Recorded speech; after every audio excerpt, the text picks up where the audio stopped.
வாருங்கள் நண்பர்களே, கோகுலம் ஜோதிடம் அனைவரையும் அன்புடன் வரவேற்கிறது. நாம் இப்பதிவில் பார்க்க இருப்பது கிரகங்கள் கூடி கொடுக்கும் யோகங்கள் என்ற தலைப்பின் கிரகங்கள் ஒருவருக்கொருவர் தொடர்பினை ஏற்படுத்திக் கொள்ளும் பொழுது விபரீத யோகங்கள் கிடைக்கின்றன. பொதுவாக கிரகங்கள் முட்டிக்கொள்ளும் பொழுது கடுமையான பின்னடைவான பலன்களை சந்திக்க நேரிடும். அதாவது கரணம் தப்பினால் மரணம் என்ற பழமொழிக்கேற்ப ஒரு யோக பலன் அல்லது தீமையான பலன் என்ற கயிற்றில் நடக்கும் பொழுது கிரகங்களை பற்றித்தான் இந்த பதிவில் பார்க்க இருக்கிறோம். ஒவ்வொரு ஜாதகமும் ஒவ்வொரு விதமாகும். இன்றைய பதிவில் பார்க்க இருப்பது அனில் அம்பானி ஜாதகத்தினை பற்றித்தான் பார்க்க இருக்கிறோம். அனில் அம்பானி என்றாலே தொழில் பணம் என்ற இரு மந்திரங்களே அவரை வாழ்க்கையின் உச்சிக்கு கொண்டு சென்றது. தொழிலுக்கு 10ஆம் இடம் உதவி செய்ய வேண்டும், பணத்திற்கு 2 மற்றும் 11ஆம் இடம் உதவி செய்ய வேண்டும். இவருக்கு 10ஆம் இடம் எப்படி அமைந்தது என்பதை ஜாதகத்தினை பார்த்தால் புரிந்து கொள்வீர்கள். இவர் பிறந்த மகர லக்னம், மீனத்தில் கேது, ரிஷபத்தில் புதன் சந்திரன், சூரியன், கடகத்தில் சுக்கிரன் செவ்வாய், கன்னியில் ராகு, விருச்சிகத்தில் குரு, தனுசுவில் சனி. உலகின் பெரும் பணக்காரர்களில் 34வது இடத்தில் இருக்கும் இந்தியர். அப்படி என்றால் இவருடைய ஜாதகத்தில் ஏதாவது யோகங்கள் உச்சத்தில் இருக்க வேண்டும், ஏதாவது கிரகங்கள் பலமுடன் இருக்க வேண்டும், அல்லது கிரகங்கள் பெரும் யோகங்களை தரும் வண்ணம் அமைந்திருக்க வேண்டும். ஆனால் பாருங்கள், இவருடைய ஜாதகத்தில் பஞ்சமகா புருஷ யோகங்கள் எதுவும் இல்லை. அதாவது எந்த கிரகம் ஆட்சி உச்சம் பெற்றிருக்கவில்லை. ஆனால் பஞ்ச பரிவர்த்தனை யோகங்களில் ஒன்றான ஸ்ரீநந்தி யோகம் மட்டும் இவருக்கு கிடைத்திருக்கிறது. அதாவது சந்திரனும் சுக்கிரனும் ஒருவருக்கொருவர் பரிவர்த்தனை பெற்றிருக்கிறார்கள். ஆனால் அவர் உலகின் பெரும் பணக்காரர் என்ற அடையாளம் பெறுவதற்கு இந்த ஒரு யோகம் மட்டும் போதுமானதாக இல்லை. இவர் பெரும் தொழிலதிபராவதற்கும் பெருமளவு பணத்தினை ஈட்டுவதற்கும் எந்த விதமான கிரக அமைவிடங்கள் இருக்கிறது என்பதை ஆராய்ந்து பார்க்கலாம். இவர் பெரும் அதிர்ஷ்டக்காரர், பெரும் பாக்கியம் கொண்டவர். அப்படி என்றால் இவருக்கு அதிர்ஷ்டத்திற்கு 5ஆம் இடம், பாக்கியத்திற்கு 9ஆம் இடம் வலுப்பெற்றிருக்க வேண்டும். இவர் பிறந்த மகர லக்னத்தின் 5ஆம் இடத்திற்குரிய சுக்கிரன் 7ஆம் இடத்து அதிபதியோடு ஸ்ரீநந்தி யோகத்தினை தருகிறார். இவர் பிறந்த மகர லக்னத்தின் 9ஆம் இடத்து அதிபதியான புதன் 5இல் வலுவாக அமைந்திருக்கிறார்.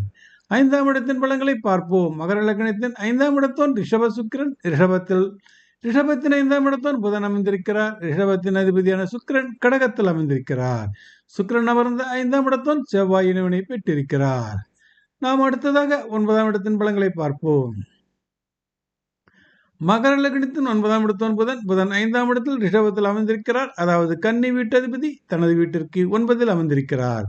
பிறந்த லக்னத்திற்கு 9இல் ராகு அமர்ந்திருப்பது பிரபல யோகம் தரும் அமைப்பாகும். ராகு சனியின் பார்வினை பெறுவது கூடுதல் சிறப்பாகும். ராகு 9ஆம் இடத்திலிருந்து சனி மற்றும் குருவின் தொடர்பினை பெறுகிறார்கள். அதாவது எவர் ஒருவர் ஜாதகத்தில் ராகு குரு சனி தொடர்பில் இருக்கிறதோ அவர்களெல்லாம் வாழ்க்கையின் உச்சத்தினை எளிதாக தொட்டு விடுவார்கள். பொதுவாக பூமி சூரியனை சுற்றி வருகிறது. பூமிக்கு அருகில் சுற்றும் கிரகங்கள் செவ்வாய் சுக்கிரன். ஒருவருக்கு செவ்வாய் சுக்கிரன் உதவி அதிகம் கிடைத்தால் அவர்கள் பாக்கியசாலிகளே. ராகுவின் தொடர்பில் இருக்கும் செவ்வாய் சுக்கிரன் அமிர்தமான யோகங்களை தந்து விடுகிறார்கள். இங்கு சுக்கிரன் லக்ன யோகராகி ராகுவிடமிருந்து அமிர்த ஒளியினை பெற்று வெகுபலம் பெற்று சுக்கிரன் செவ்வாய் பெற்று விடுகிறார்கள்.